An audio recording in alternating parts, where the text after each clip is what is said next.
listening to the Rainmaking Podcast, hosted by high-stakes headhunter, author, and professional speaker, Scott Love. Hi, this is Scott Love, and welcome to the Rainmaking Podcast. Today, our topic is productivity for busy entrepreneurs, and our guest is Brandon Fong. Brandon hated growing up in the free lunch program at school, but growing up without financial resources taught him to be resourceful. Before the age of 25, Brandon wrote a book, ran the marketing for an education company with over 250,000 students, traveled to 23 different countries, and even did a $45,000 launch on his first online product. Today, Brandon is on a mission to help 10,000 entrepreneurs build wealth through the power of connection while prioritizing their health and relationships. He's got some great insights. I hope you get a pen and paper handy because he's going to give you some really good ideas in terms of increasing your productivity. Thanks for listening. Hey, this is Scott Love. Thanks for joining me again on the Rainmaking Podcast. I'm excited about our guest, Brandon Fong, and today we're talking about productivity for busy entrepreneurs. Brandon, thanks for joining me on the show today. I'm super excited to be here. Thanks so much, Scott. Yeah, now you're a remarkable young man, and I'm very impressed with what you've done. And I'm really glad that we've got each other on our radars. And that I'm excited about you being here today because you have a unique perspective about winning, about being productive. And so kind of give us an overview. How did you get started in this field? Tell us about your background a little bit, Brandon. Yeah, 100%. So I always like to start by talking about how my entrepreneurial journey began. So the story I always tell is it started at Wisconsin Hills Middle School. Every single day, the lunch bell would ring at 11:33. And this isn't the story where, I'm selling candy at school. Or that is the story most people tell. But my story starts a little differently because the school bell would ring for lunch. And if you looked closely, you would see little nerdy Brandon hanging out behind everybody else, kind of procrastinating on his way to lunch. You may be wondering, why the heck would any sixth grader be taking his sweet time to go to lunch? And the reason why is because I would go through the lunch checkout line. All my friends would be behind me, and I had my little plastic tray with the curly fries and chicken nuggets or whatever was on sale for the day. And I'd put it next to the lunch lady. I'd type in my student ID, and then up on the screen, the computer screen where most people could see it, it would say Brandon Fong, $0.00. And the reason why it showed that is because, my family qualified for the free lunch program at school. Oh, and wow.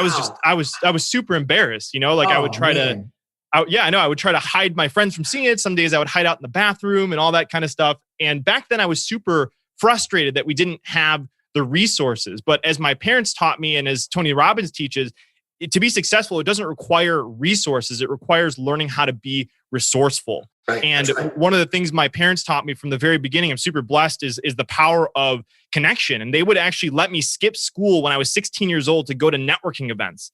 And so I would network with people that were literally 4 times my age and, kind of test out what it is like to develop these relationships. And If you fast forward 5 years, I ended up accumulating all these strategies I used to connect with people. And it was my senior year of college, and I ended up reaching out to a really successful entrepreneur. It was kind of one of those like David versus Goliath moments. I was like, who was I? Some college kid reaching out to a successful entrepreneur. But at the time, he had 100,000 students in his online courses, over 1.5 million downloads on his podcast. And so I came on the team and reached out to him, and ended up turning out to be an incredible relationship where I ran the marketing for his company for 3 years. Wow. I helped increase the podcast downloads by 1.5 million downloads, over 100,000 students added to his online courses. And on top of that, Jonathan got into a high-end mastermind called Genius Network. Lots of 7-figure entrepreneurs that are in there. And I also got to go along to those meetings and learn from some of the world's most successful people that were kind of changing the game. And all that was because of the power of one connection. And I really realized that that's how strong that one connection could be. And then also, we're talking about the topic for today, productivity for busy entrepreneurs. I got to see what people were doing at the super, super high levels of how to be effective as an entrepreneur and as even some people in the professional services world as well. So I'm happy to kind of dive into any aspect of that you'd want to go down. Well, I think that's great. Even though you might not have as much work experience as those listening, I've met some people that don't have 20 years of experience in something. It's really 1 year, 20 times, and Sure. they just don't learn. And so it's refreshing to meet somebody like you that has that kind of perspective of learning and really absorbing it, now wanting to give it back and teaching those things. So tell me about some of your favorite productivity tricks. As you know, There are a lot of lawyers that listen to this, other entrepreneurs, other people in professional services. These are busy people with competing agendas, competing time demands. What are some of your recommendations for those people listening today? Yeah. So I can do some kind of like quick wins ones. And then I have like another set of tips and strategies that I could give that I think is really like the ultimate formula for productivity that's more like first principle foundational based. But for some of the quick win stuff, I mean, I don't know if you do this yourself, Scott, but like I have lots of calls, and I found that when I was getting calls every single day, it would kind of bog me down. So one of the things that I'm always looking for is whenever I have a problem, I look at not for a specific strategy, but rather how can I engineer my environment to help produce the outcome that I'm looking for. So tell me about that. When you say engineer environment, what do you mean by that exactly? Yeah. So like, for example, like I noticed that my productivity wasn't as high when I would be interrupted with calls all the time. And so this isn't like something that I came up with, but I started batching my calls on Tuesdays and Thursdays. And so I only have my calls on Tuesdays and Thursdays, and then I can focus 100% on Monday, Wednesday, Fridays. And so that's like a quick engineer of my environment that I just changed my calendar, my booking link, that I can't be booked on Monday, Wednesday, Friday. If somebody sends me a link, I'm unfortunately not going to be able to book during that time. And that just was, a huge win for me, because it's like I engineered my environment so that I could have my peak productivity whenever I wanted it. Right. So tell me about that. When you say batch the calls on Tuesday and Thursday, what does that mean exactly? It means literally I'm on calls from pretty much 9 to 6 on Tuesdays and Thursdays, but Monday, Wednesday, Friday, you can't even get on my calendar to talk to me. And it's 100% focus time for me. So why do you think that makes a difference? For me, it's hard for me to stop and start, having multiple conversations. And so like, if I know I'm having a call coming up, I'm thinking about that call. I'm thinking about, other things that are going on. Whereas like, if I know that, from my entire day on Monday, Wednesday, Friday, that there's literally nothing that could potentially interrupt me, I just jump into, a flow state a lot quicker, because I know that I'm not going to be interrupted later on. So I love that's a flow state. Yeah.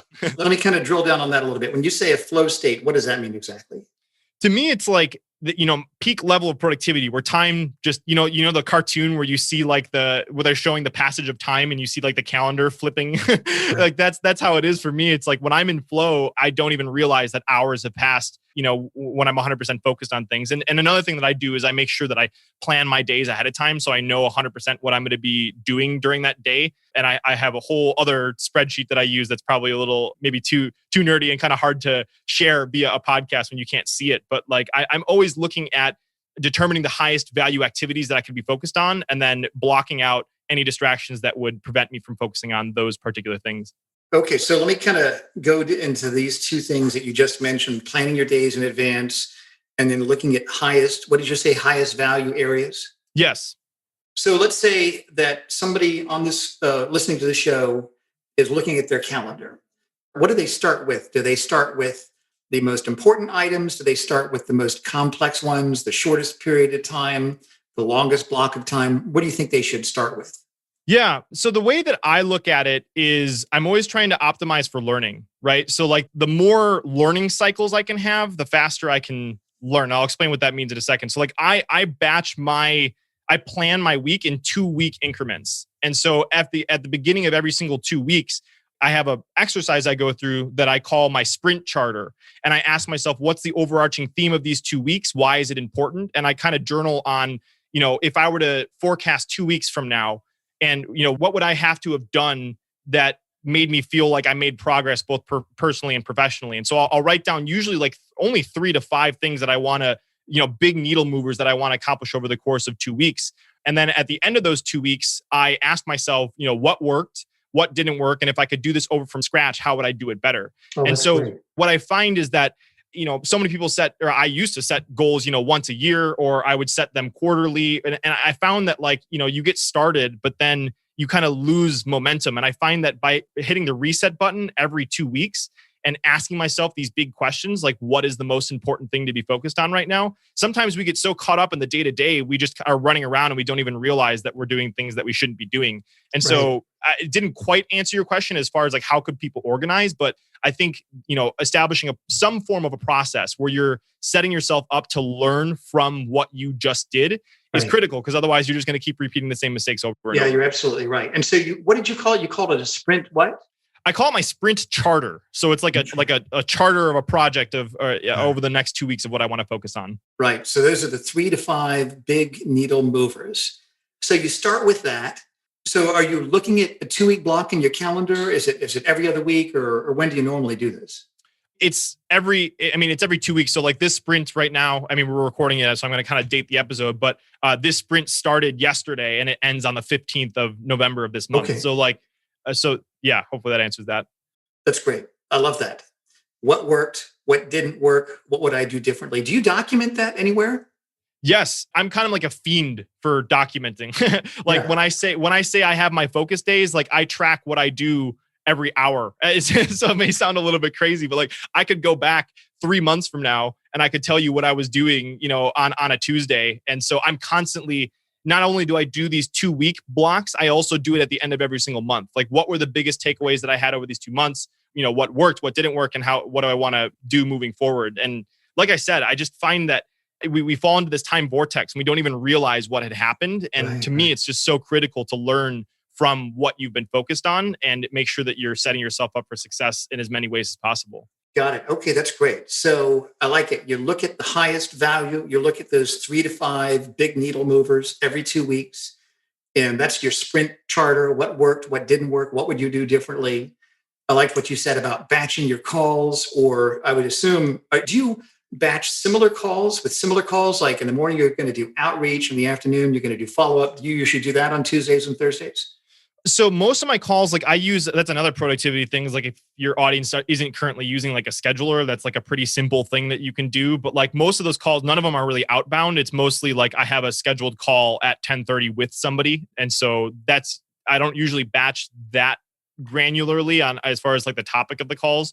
But yeah, so like it might be a variation of like me recording podcast interviews for people coming on my show, or me going on somebody else's show, or, it could be a sales call, something along those lines. Got it. So let me ask you this. Do you think that the crisis itself has caused you to become more productive, less productive? What do you think are some of the changes that most professionals are facing in terms of productivity as it relates to the crisis?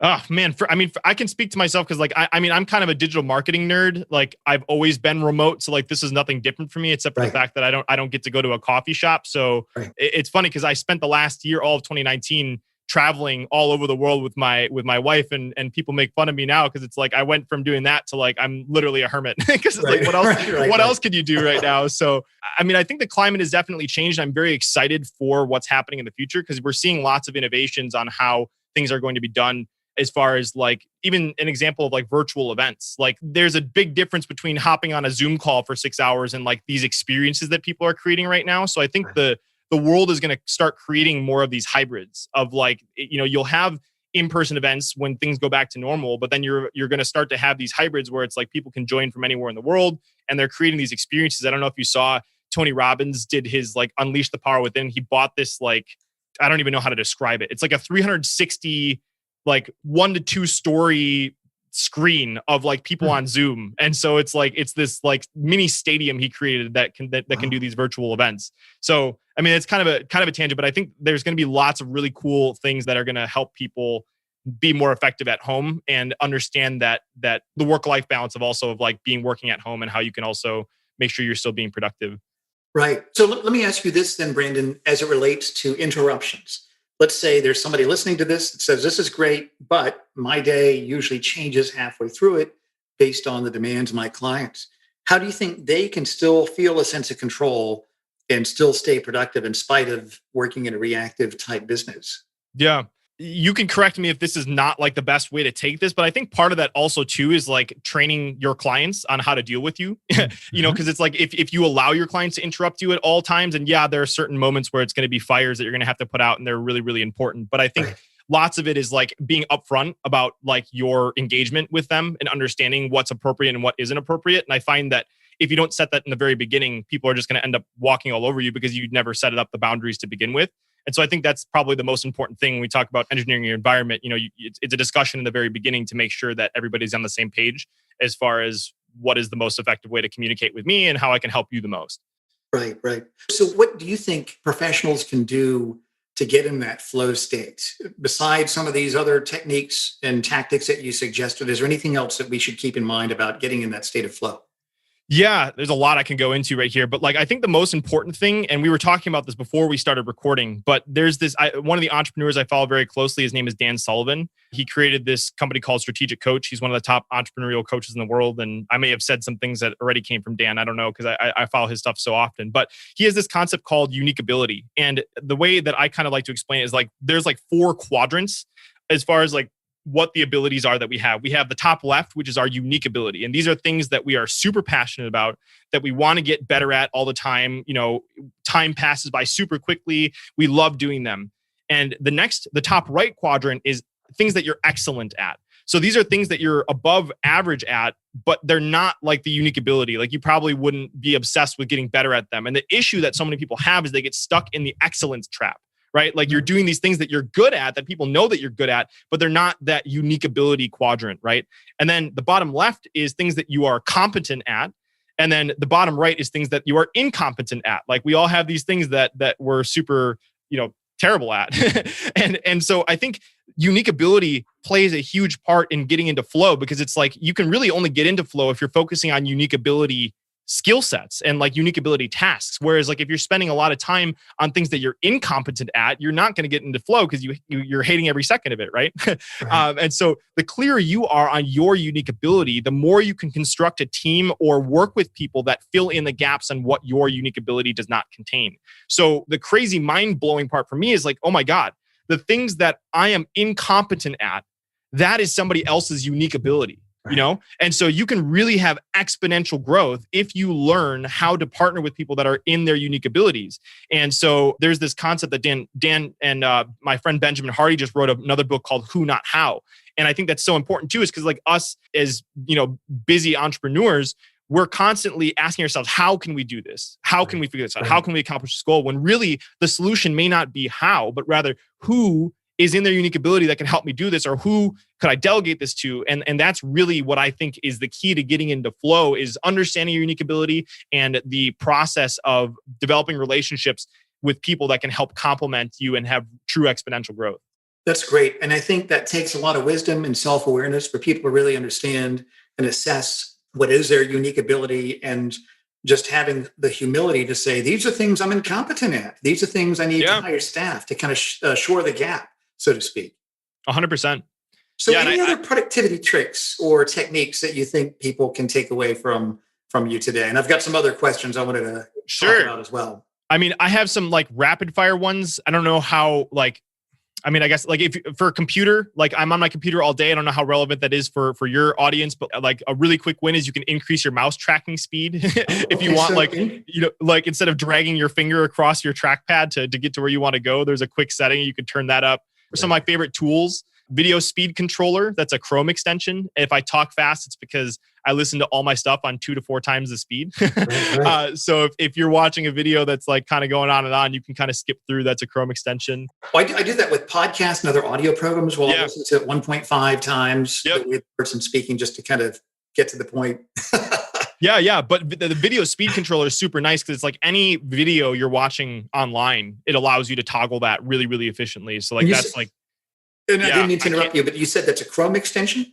Yeah, it's a Chrome extension. It's called Video Speed Controller. So that's one. I mean, there's some other nerdy ones. Like for those that are Mac users, I'm a huge Alfred user. So it's like if you've ever copied something on your computer, it saves basically like it's called a clipboard manager. So it's like I could have copied something yesterday and I'm like, oh, I wish I had access to that. It saves all of the things that you've copied over the past, day or two. So you can access that really quickly. Or like if you wanted to, you're always typing out your email address, your phone number, your bio, or like copying and pasting it. You can have those all saved in Alfred. So there's like a really quick keyboard shortcut. And, I can type in the letters EML and it'll type out my email, or PHN and it'll type out my phone number. So like there's lots of like really quick those are things I can nerd out about all day, but I'm really obsessed with those.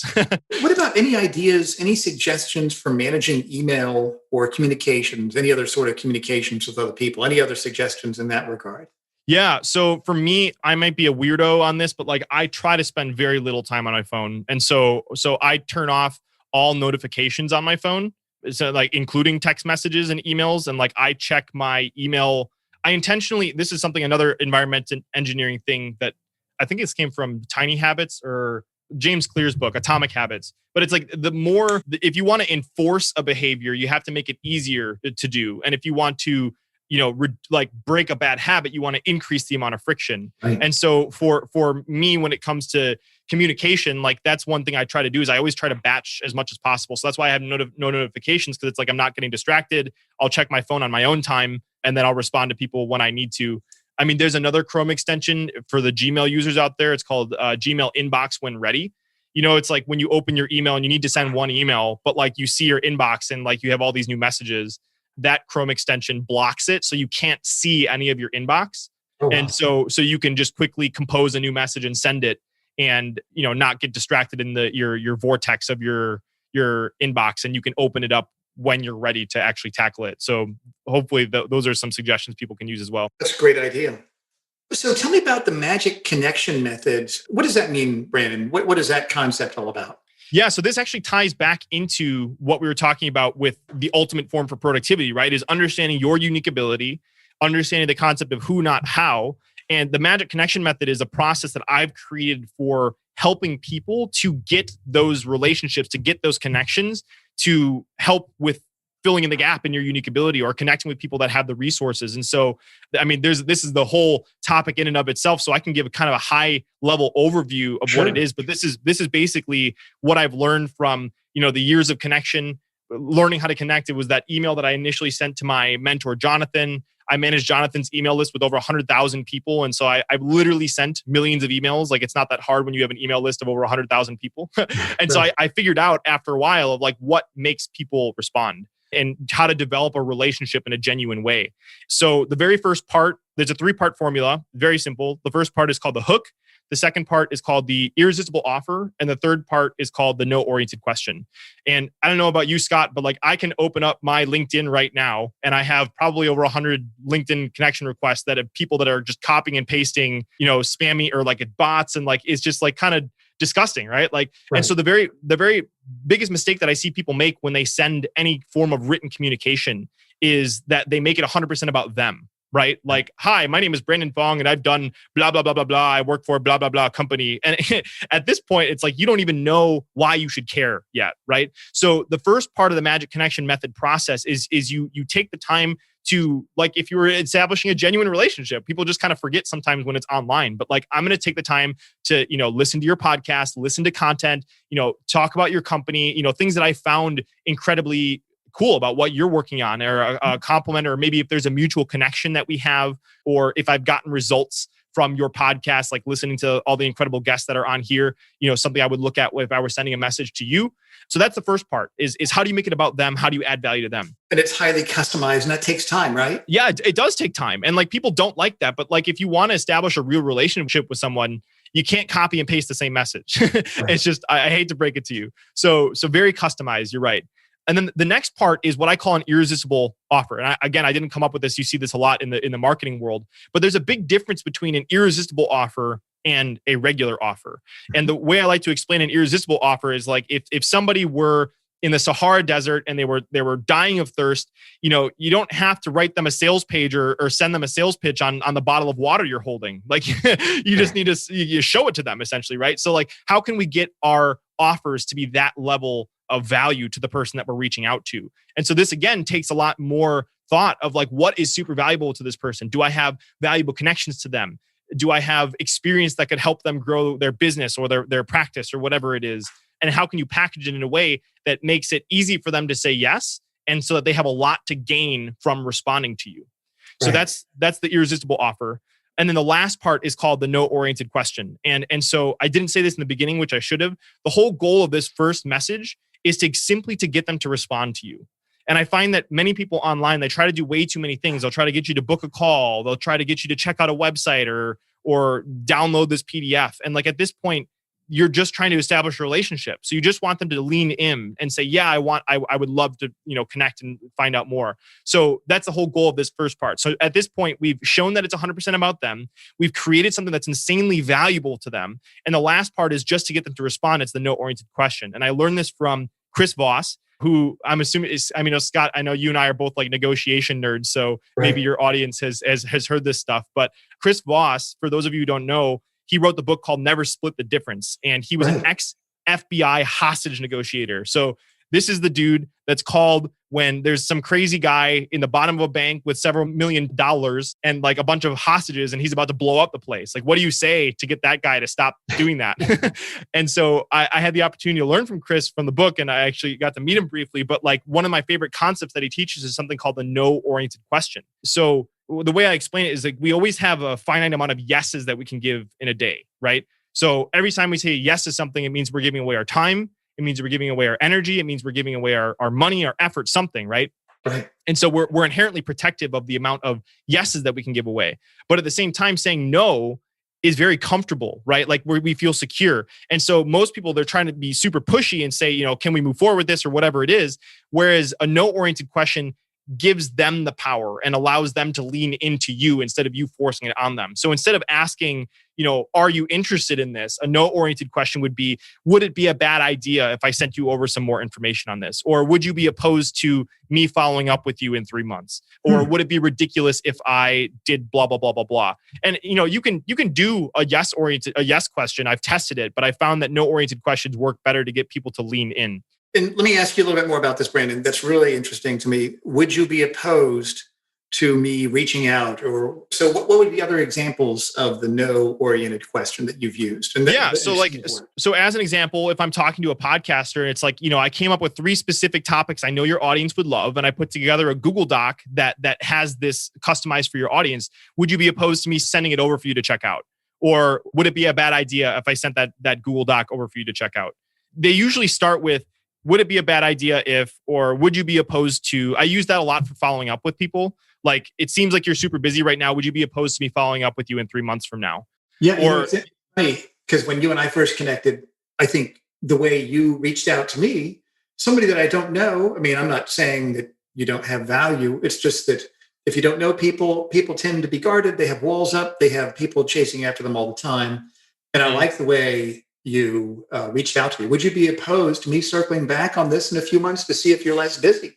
And I really think that when you're reaching people in professional services, when those in professional services are reaching out to other prospects and other people that have everybody else chasing after them to sell them stuff, I think that's just a brilliant way to kind of bring the walls down and build a little bit more trust with them.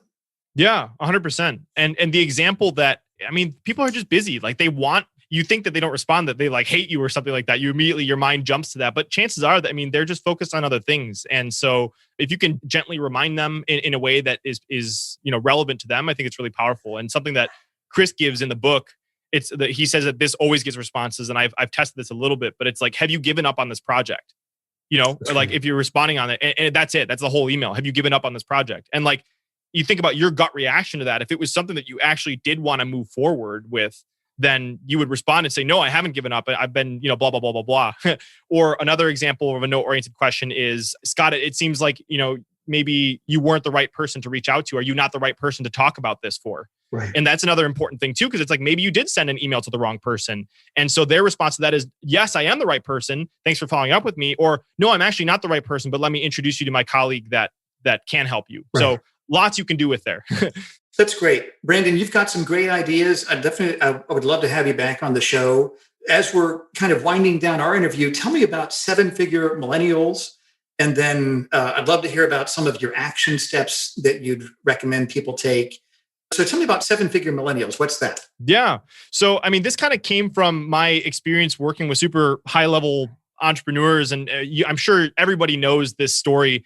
So everybody listening to this either knows somebody or has heard of somebody that is incredibly financially successful, but they're miserable. And so I don't know about you, Scott, or the people listening to this right now, but like, I don't really consider that to be success. And it's like in our society, when you say, oh, they're super successful, what does that mean? It means that they have the toys, they have the big house, they have the big car, they have the money, the cool job, the cool career. But, like I said, there's so many people I think are super miserable on the inside. So the inspiration behind 7-figure millennials was the quote by Jim Rohn: become a millionaire, not for the $1 million, but for what it will make of you to achieve it. And so 7-figure millennials is a community that I've created of millennial entrepreneurs that are pursuing big financial goals while prioritizing their health, happiness, and relationships.